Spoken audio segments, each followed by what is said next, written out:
Okay, let's get right in. Now, normally we start with libation exploration, but because of the time constraints that we have tonight, we're going to go right into a hot topic. So here we go. What are we gonna pick?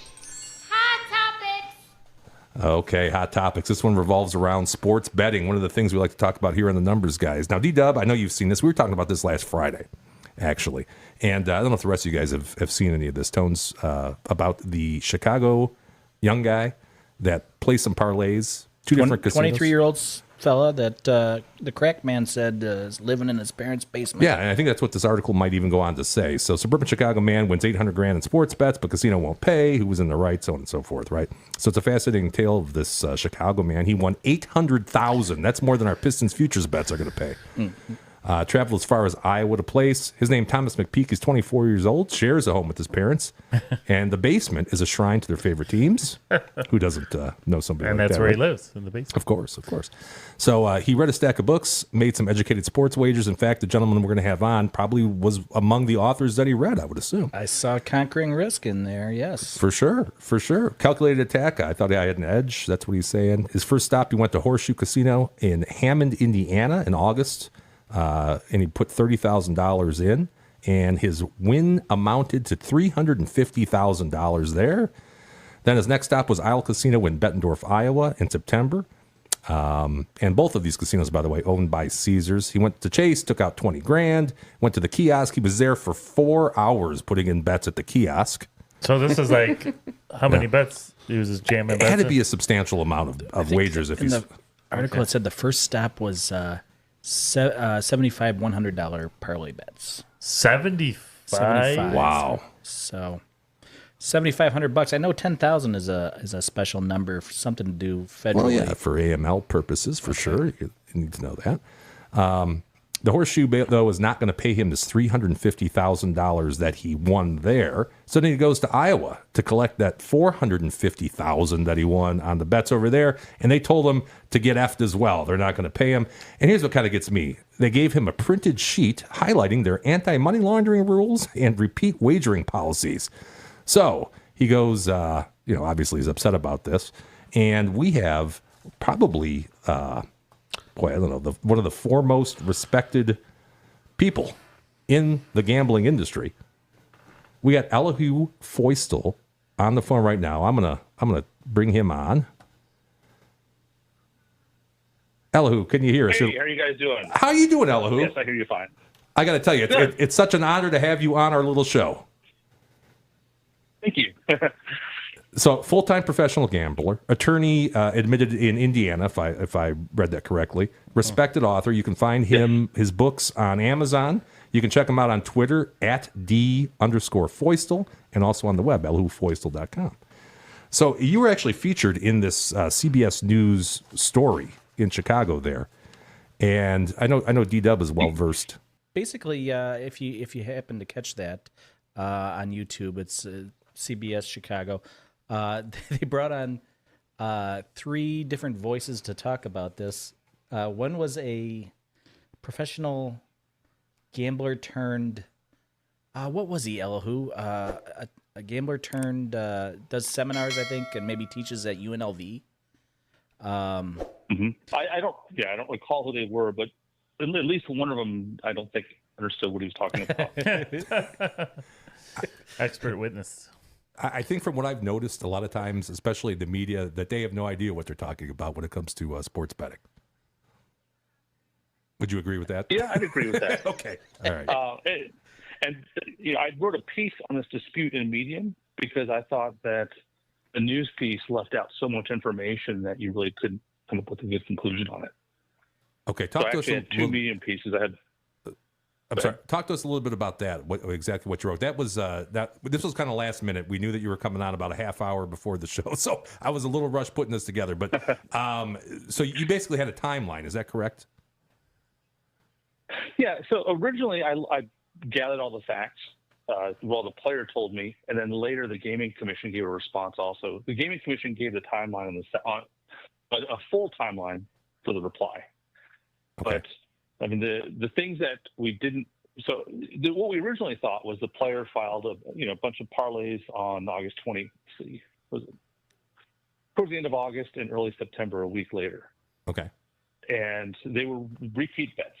So if the angle he was exploiting is he's betting all on a single team or all against a team.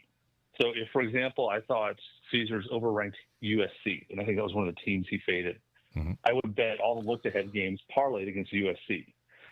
So if Caesars had systemically overranked USC, then all those bets would be good, and they'd be correlated. Sure. It's a weak correlation, but it's a fair bet to play. Okay. Caesars has a rule that says you can't do repeat bets, and it's a pretty standard rule, and most professional players know that. Right. So if I have a 5-team parlay and I'm betting against USC on all 5 bets, and I do that exact same parlay 100 times, that's pretty clearly a violation of the rules. Makes sense. So, I mean, it's taking a shot, and professional players do that. Lots of people do this. Lots of people have their wagers voided. The thing that made this one a little more complex, though, is when he was, as we call it, kiosk jamming, he actually jammed the kiosk printer. So in the first weekend, they manually printed up 9 wagers, and they affirmed the wagers were valid. He asked if they'd be honored, and they said yes. A week later, he did the same thing, and again jammed. And he had it manually printed out, and the manager had to sign it and affirm it. And he asked, "Is it going to be honored?" And he said, "Yes, it will. It's not going to be voided." No kidding. Now, what we found out later, though, now this is the player's version, and we don't actually know what Caesars is going to claim if this gets litigated. Okay. So what we found out from the Indiana Gaming Commission's timeline is that after the first weekend, a few days later, that they filed an investigation to void his wagers. So Okay. before he came back the second time, they were already trying to void his wagers. And then 2 days, so then he filed the second weekend, he places some more bets, including some that had a bunch of bets in favor of New England Patriots money line at plus 310. Okay. So, maybe he had 10,000 bets and parlays on that. I don't know how much it was. And 2 days later, they voided all those. So the Gaming Commission only looked at, did Caesars follow its rules, and did Caesars violate any regulations? Okay. And Caesars has a rule that they can void. They can investigate repeat wagers, and they can void them. So the Gaming Commission doesn't really, I think, understand the idea of a free roll. And what happened was there was an immediate free roll in that some of the wagers were graded before they voided them. Well, and that's the problem to me, right? If New England lost that first game, maybe they don't try to void them. Maybe they just let it go. Right. But the other thing that was a big problem is they never notified the player that the wagers were voided. Okay. So they had his contact information because he had to file a W-9. So they knew who placed those reach out bets. to him to tell him the wagers were voided, which they could have done. And if they had done this quickly, probably the whole dispute is a nothing burger. Right. But when he originally filed this complaint, he didn't realize that they had tried to immediately void him. So the first he heard they voided it was 5 weeks after he placed it. Sure. Which would be And if they didn't void the wagers until 5 weeks later, that's a huge party foul. Oh, of course. Now, if they voided it, fairly quickly, it looks like they attempted to void them fairly quickly. So if you're going to void it, you have to void it as quickly as you reasonably can, and maybe they were fast enough on that. But the idea that they can void them and not tell him means that if all the wagers had lost and he didn't know that they were voided, he wouldn't realize that they were voided and that he'd get his 50,000 in bets back. Right. So I was disappointed in the results, but I think the Gaming Commission went according to its own rules. Their goal is not to ensure fairness. The goal is not to ensure the outcome is the same as it would be in a state court. Their purpose is to say, did Caesars follow their own rules, and did Caesars follow the regulations? Okay. So in theory, if Caesars has a rule that if you walk in here at 2:52 on a Tuesday, we reserve the right to kidnap your firstborn. As long as they follow their rules, that's okay. That's okay. I see. Now, I'm sorry. Go ahead. The player's remedy, though, is then to file a lawsuit in state court. And state court will follow contract law. Normally in contract law, you have the player is definitely a bad actor, but so is Caesars. For sure. So normally when you have somebody who's violating a rule, in this case, the player clearly violated the rule with the repeat bets. The injured party, in this case Caesars, has two choices. When they find out, they can immediately affirm it or refute the contract. So the contract law would say if you want to avoid those right then or within a reasonable time period, you can do so. But you have to notify the person that you're voiding it. And they did not do that. They not until he tried to cash them in 5 weeks later. 5 weeks later, right? That's quite a. After the bets would have been that's graded quite a at that gap point. there. Huh. Yeah. I don't think that's reasonable amount of time. The W9 Elihu, that was only because of the jam in the machine. No, they knew. So they asked him to file out a W-9 his first week there, and that was just. I don't know why they asked him to do that, but they knew that he was betting a lot. Yeah, because typically they wouldn't do that, I wouldn't think. Especially at a kiosk. They're not necessarily going to know it's the same. Was there a max per parlay at the kiosk? Is that why he was doing a bunch of them? Like, what did they cap that out? Yeah, I Could don't you know. repeat that? I couldn't hear Yeah, how much do they cap the parlay bets at? And is that why he was doing, multiples? Was there like a 500 max for those parlays? Or Yeah. I don't know if they capped the payout, but they capped the risk amount. Okay. And he was probably betting far below the risk amount. Okay. And his purpose in doing that was so that the traders probably wouldn't see it on their betting ticker.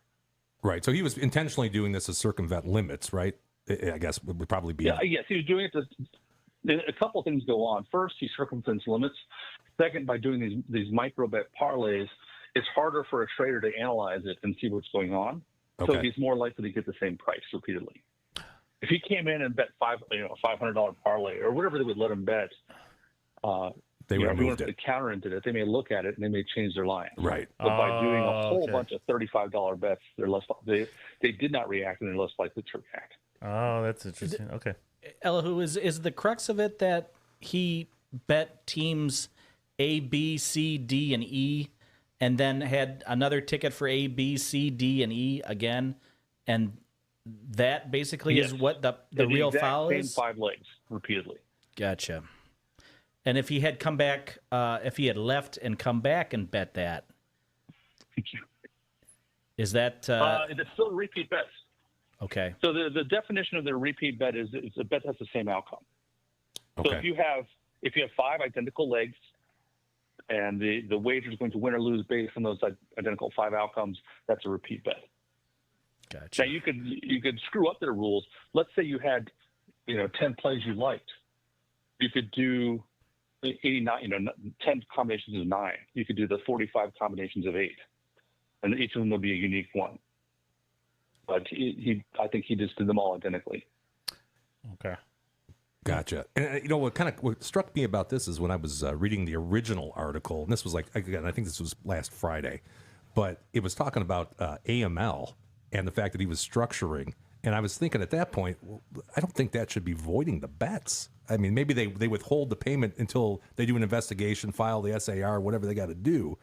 But the fact that they were just voiding all those bets because of that didn't seem kosher to me. Although it appears now that that's really not the issue. Yeah, at least in Indiana, I don't think they were alleging structuring. Structuring requires that you enter a number of transactions where the amount is in excess of $10,000, and where your purpose is to avoid a CTR to defraud the government. Right. If your goal is to remain anonymous as a professional bettor, your goal is not to avoid a CTR; it's to remain anonymous. And I think there's case law on that. You see this in casinos too, like when people are playing blackjack. They don't want to be identified. They're going to work very hard to avoid a CTR. So they'll buy chips the day before, not cash in the chips, buy more chips so they can stay under the $10,000 threshold. And that is, if their purpose, again, were to avoid a CTR, that would be structuring, but that's not their purpose. And by CTR, you mean was that currency transaction report? Yeah. So there's two reports. A CTR is mandatory anytime there's cash transactions of more than $10,000. Okay. An SAR is a suspicious activity report. A lot of casinos will file it around $3,000, but you're not required to. You only do it if you want to. Gotcha. So some casinos just don't want to deal with it. In fact, a lot of casinos and sports books don't want to deal with CTRs. Right. I wouldn't think so. So they're happier if you stop it under 10. If you bet $9,900, they're perfectly happy with that. Sure. That saves them work. No, that makes sense. That makes sense. See, in our line of work, we deal with the SARs a lot more. There is no CTRs. There's no cash involved, really, or money orders or anything like that. Yeah. So, but yeah, we're definitely familiar with the AML side, and that's what seemed kind of odd to me is the fact that they just would void those bets under suspicion that he was structuring or whatever they claimed that he was doing. But again, not the case. So, Yeah, that may have been the Iowa case actually. yeah, I only did a deep dive into the Indiana case. sure. These are all Caesar properties, I believe. Yes, because they had the same lines, so you could make the same bets at different places. Yeah. Gotcha. The same identical repeat bets. And so it's the same bets again, A, B, C, D, E, at 3 different casinos, but all Caesar properties. They would treat the same way. So that's a complex question. There's 2 levels to that. The first is if I go to casino B, the second casino, and I place this same parlay twice, that's a repeat bet there. So he went to each of these and placed it multiple times.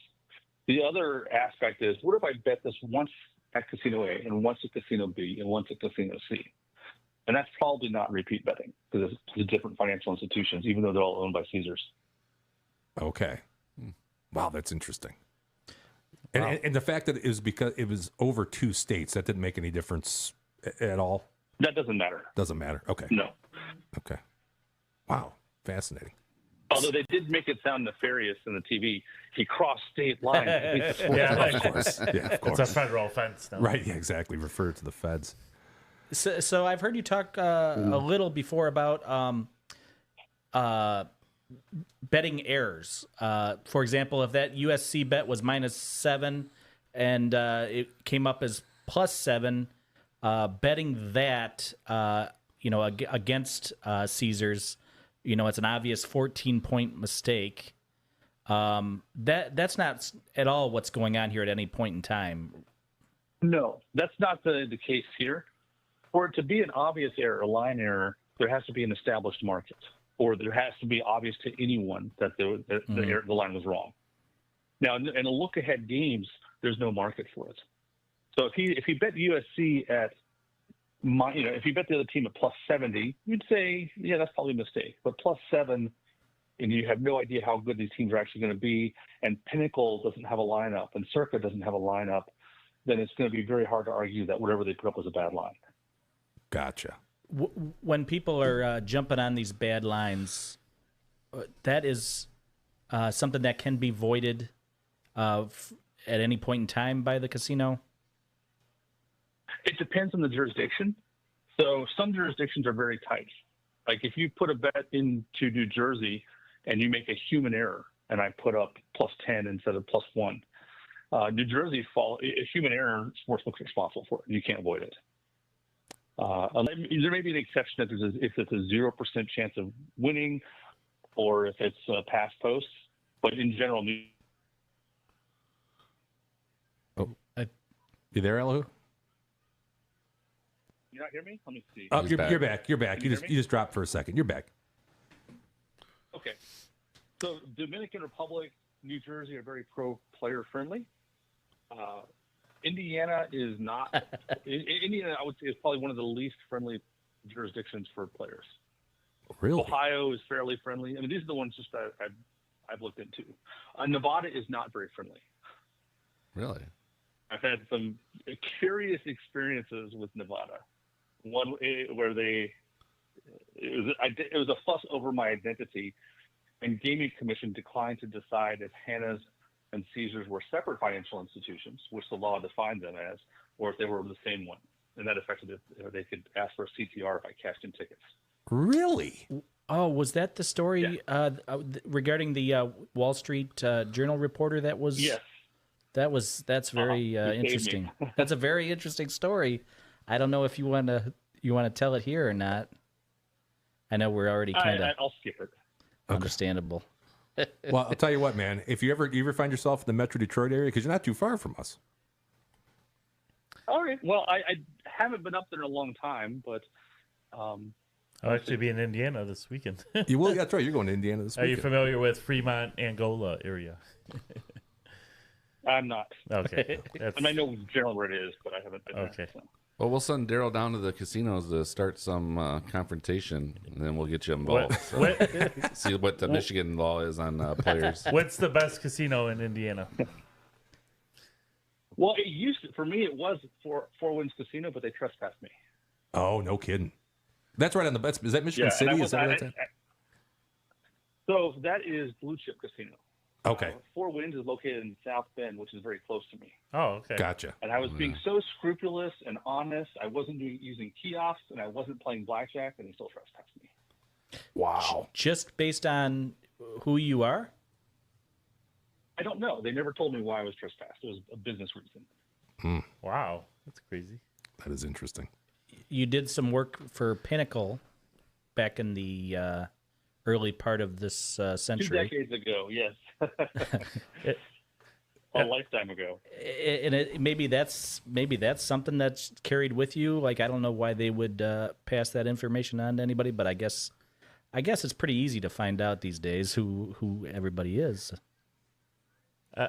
Quick question. If you were to arbitrate this case, in your opinion, what would be a fair remedy? Well, I would need to get I'd have to get all the facts from Caesars. Okay. So the fact that the hard fact right now is proving that Caesars affirmed the wagers. Because if I'm as a defense attorney, if I were taking their case, I would say we never. I would find a way to try to show that Caesars never affirmed the wagers. Mm-hmm. Because if there's no affirmation, it's still pretty shitty that they didn't give him notice. I Right. haven't actually looked up the law on that one issue, on notice requirements for affirmation or voiding of a contract under UCC. Okay. But usually UCC follows common sense, and common sense says you can't put a position in a person in a position where they're getting free-rolled. Because Yeah. if he doesn't know to cash them out, he'll never cash them out. Is like giving them half the winnings like an appropriate thing, or they got to look at every transaction? There might be a situation like that. Well, how much is this guy in for, though? I mean, I'd these are have just to. the I mean, wings. usually with contract law, you win everything, or if you don't. That's all or nothing. Okay.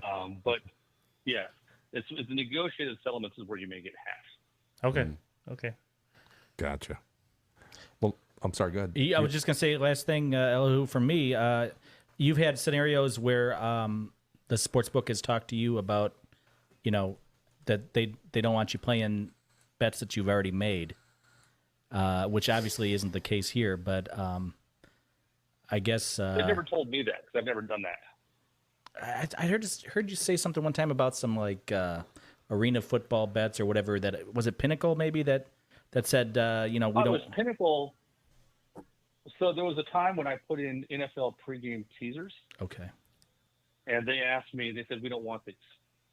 You can keep them, and we'll close your account, or you can void them." Agreed to void them, and I agreed to void them. It was a no-brainer. Sure. That seems like the professional way to handle something like that, right? They didn't. And that's there's and lots of sports books will work like that. Especially, if you're a sports book's a little bit like your spouse. You can't just dump all over them. You have to work with them. You're going to get their money. Just get it slowly and politely. Much like my spouse will one day, probably. Yes. All right, man. Hey, listen, thank you so much for you. being here. It's really, we've heard you talk numerous times throughout the last several years, and it's great to have you on. If you're ever in Metro Detroit, we'd love to have you here and buy you a beer. So, All right. Are you all going to Bet Bash this summer? we're not. We didn't go last year. We probably should go at some That point. would be awesome. Yeah, You absolutely should. You absolutely should. There's so much value, so much networking. I've made hundreds of thousands of dollars more because of the people I've met. Wow. no Like kidding. every year, I've met a person who's made me at least 100,000.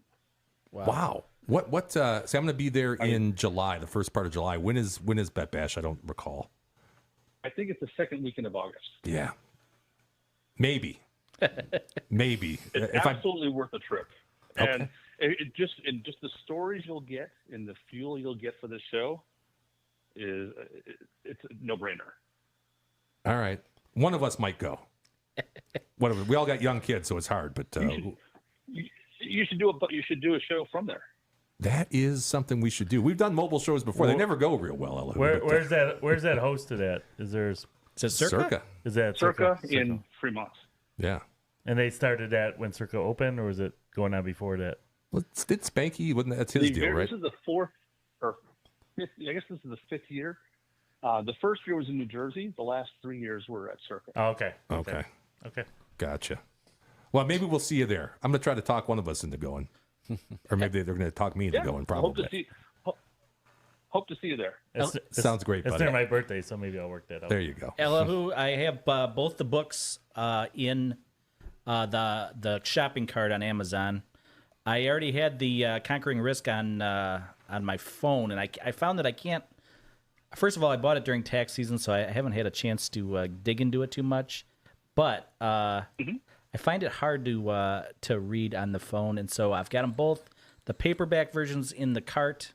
I might even pick up a second copy of the newest book for Jimmy here, because Jimmy's probably the only one of us that'll actually understand it, because I know it's a little more complex. I'm the only other one that can read out of the group here, so that's pretty probably part much. of it. Yeah. Yeah. But that's why I guess book on tape would probably be better for me. You can, if you have a desktop, you can download the Kindle app for your desktop and read it on a full monitor.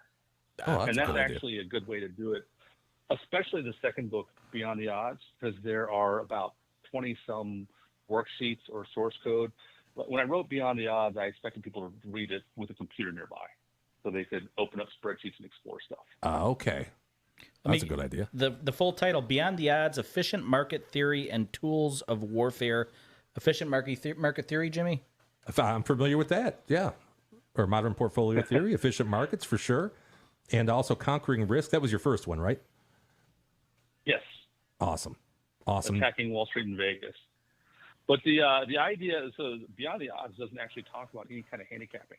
It just uses efficient market theory as the basis for most of the way. And that's how I've actually made most of my money in sports. Not from handicapping, not from top down, bottom left, right up, whatever, but from assuming the market's efficient and then calculating derivatives off of that. So you're betting. Interesting. You're betting prop bets, and you're betting them later on in the week, NFL wise, because you're expecting the numbers to get shaken out to the point where they're efficient. So there's two different. A prop bet typically is something that involves a player or something that's a very small market. A derivative is anything that you can price using the full game spread and full game total, which includes a full game money line. So you'll see that there's a lot of inefficiency, for example, in both NFL and NBA on full game money lines.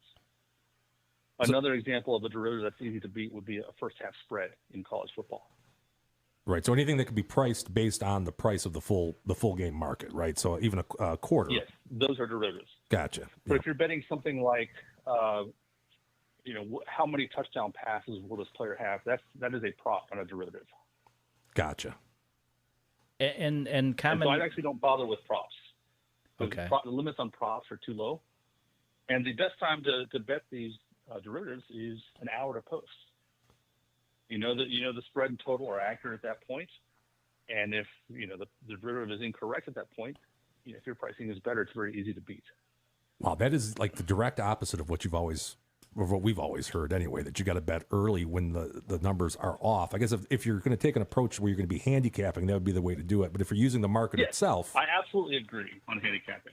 Right. But this is a different approach, and sports books love you for betting an hour to post and Sure. not getting any closing line or not getting much line value. Right. Now, if you bet if you bet these derivatives on a Tuesday, so when I first started doing this approach several years ago, DraftKings and Caesars were putting up first half, first quarter lines on Monday or Tuesday before the markets were up.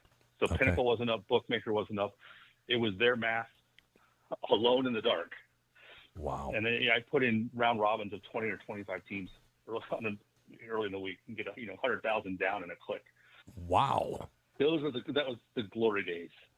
Not like that anymore. Oh no! Now I can't bet $38 on a straight at either DraftKings or Caesars. I believe that. The other interesting thing I found that it sounds sort of contrary to what you're thinking, Jimmy, maybe, but 2% is all you're expecting, right, Elihu? You get rich off of 2%. Because you're putting your whole you're putting it all out there, so you're turning it over Often. Yeah. Yeah, many times a year. So for a guy who has a bankroll of under a couple 100,000, you should be able to double your money every year. Wow. Well, I'll tell you, now I'm definitely going to Bet Bash. I'll see you there, man. In fact, I'll buy your room. All right. Listen, buddy. Well, I hope to see you there. Yes, thank you again. We should let you go. We've taken up a lot of your time, but definitely check him out on Twitter at @dfeustel, also on the web at Elihu Feustel. I'm going to put this back up on the screen. Also put that in the description of the video. So if you're interested in learning more about Elihu, possibly looking at those books too, you can certainly check them out. But thanks again, man. All right. Hey, thanks. I'll talk to you later. Great Appreciate talking it. to you. Thank you, man. All right, thanks, Elihu. Bye-bye. Bye. Well, that was pretty fascinating. I'm going to put this back up on the screen here. That was interesting. Yes. So again, Twitter at @D_Feustel and on the web, ElihuFeustel.com. Smart guy. Smart guy, man. Yeah. I'd say it's probably Richie and then Elihu. In that order? No, I What? don't think so. He's sounding above my pay grade. So does